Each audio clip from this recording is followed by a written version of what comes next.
Hello students, आपका मेरे channel smart study में स्वागत है।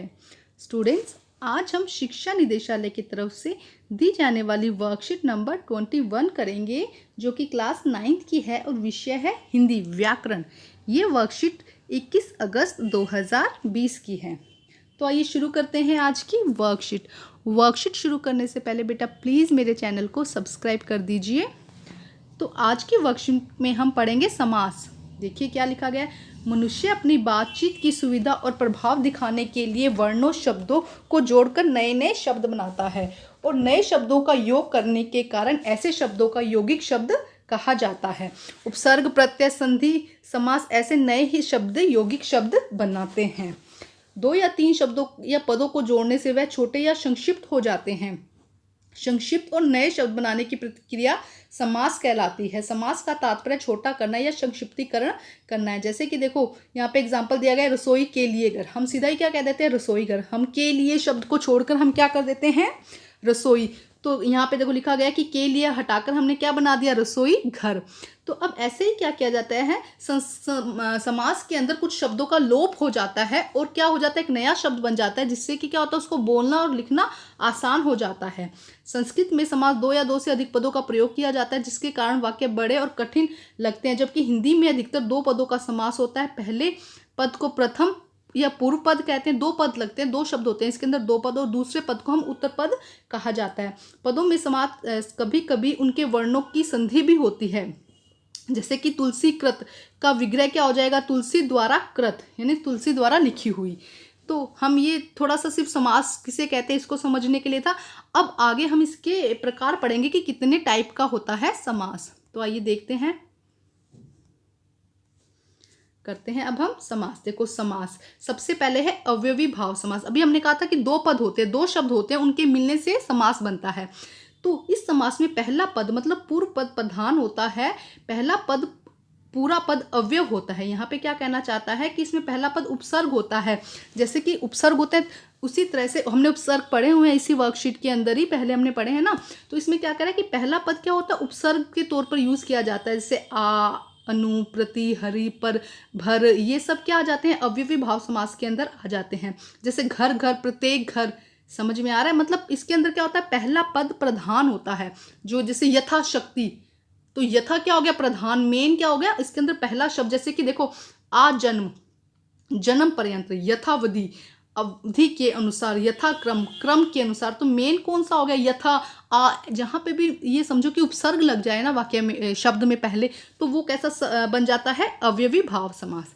अब हम करते हैं तत्पुरुष समास। तत्पुरुष समास में क्या होता है कि दूसरा पद प्रधान होता है। जैसे अभी तो पहला पद था ना, यथा, आ, यहाँ पे क्या होता है, दूसरा पद क्या हो जाता है, प्रधान हो जाता है।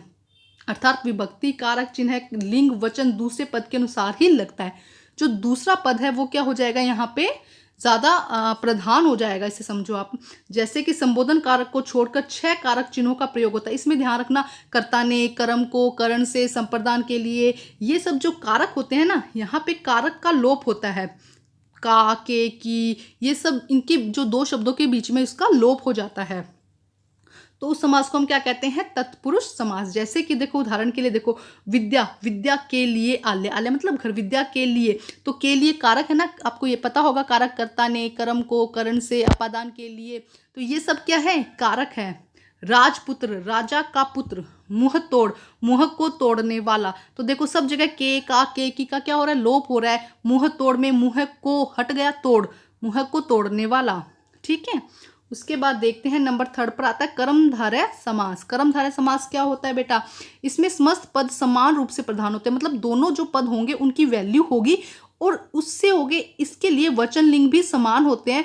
इसमें समास में पहला पद विशेषण और दूसरा पद विशेष्य होता है। अर्थात प्रथम पद दूसरे पद की विशेषता बताता है। ये वाली बात ध्यान रखो, जो पहला पद है वो क्या करेगा, दूसरे की विशेषता बताएगा। इसे हम कर्मधारय समास कहते हैं।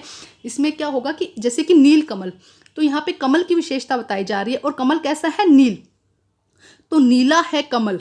ठीक है। तो ये देखो यहाँ पे कमल भी पद क्या है, इंपॉर्टेंट है, और नील भी क्या है, इंपॉर्टेंट है। तो जो पहला शब्द होता है वो क्या करता है, दूसरे की विशेषता बताता है। ठीक है। अब हम देखते हैं नेक्स्ट, आइए हम नेक्स्ट करते हैं। नंबर 4 पर है द्विगु समास। द्विगु समास के अंदर क्या होता है? द्वि, देखो द्वि से क्या होगा? द्वि मतलब दो, जहां पे भी संख्यावाचक शब्द का प्रयोग हो जाएगा उसे हम क्या कहते हैं? अभी शॉर्ट ट्रिक भी साथ साथ में लो बेटा, जहां पे भी संख्यावाचक शब्द आ जाएगा उसे हम क्या कहते हैं? बताइए, उसे हम क्या कहते हैं? द्विगु समास। जैसे कि देखो संख्यावाचक होगा, विग्रह करने पर या समूह का बोध नहीं होता, ये सब समझने के लिए आपको बस मेन बात यहाँ पे ध्यान रखनी है कि द्विगु समास में हमेशा जो पहला शब्द होगा वो कहीं ना कहीं संख्यावाचक शब्द से मैच करता होगा। जैसे कि चौराहा, 4 राहों का समूह है। नवग्रह, 9 ग्रहों का समूह है। दोपहर, 2 पहरों का संहार। ठीक है, तो हर में देखो 4, 2, 9 ये आ रहे हैं ना, तो द्विगु का मतलब द्वि से ध्यान रखना, द्वि से मतलब कि दो, तो जहां पे भी संख्यावाचक हो वो क्या होगा? द्विगु समास। अब हम बात करते हैं द्वंद्व समास की। द्वंद्व समास, देखो द्वंद्व का मतलब क्या होता है? कंफ्यूजन। द्वंद्व का मतलब क्या होता है? कंफ्यूजन, मतलब कि और वाली स्थिति आ जाए जहां पे इन दोनों पद, ये दोनों पद प्रधान होते हैं, दोनों पद अधिकतर एक दूसरे के विलोम होते हैं।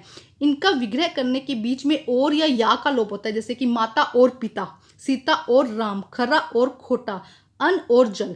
जहां पे और या का बीच में लोप होता है ना, द्वंद्व का मतलब कंफ्यूजन। मम्मी या पापा तो मम्मी पापा, समझ रहे हो? तो ये शब्द कैसे हो जाएंगे? द्वंद्व समास। आपको समझ में आया? द्वंद्व का मतलब कंफ्यूजन और कंफ्यूजन का मतलब और, जहां पे और शब्द का लोप होता है उसे हम क्या कहते हैं? द्वंद्व समास। अब हम करते हैं बहुब्रीहि समास। बहुब्रीहि समास में देखो क्या होता है? इस समास में कोई भी पद प्रधान नहीं होता है, दोनों पद मिलकर किसी तीसरे पद को बनाते हैं। ये ध्यान, बहुब्रीहि मतलब बहु, कुछ अलग बना रहे हैं, तीन दोनों शब्द मिलकर कुछ नया ही अलग बना रहे हैं। इसकी जिसकी जो प्रधान है, जो बन जाएगा शब्द ना, उसके बाद वो प्रधानता होगी उसकी।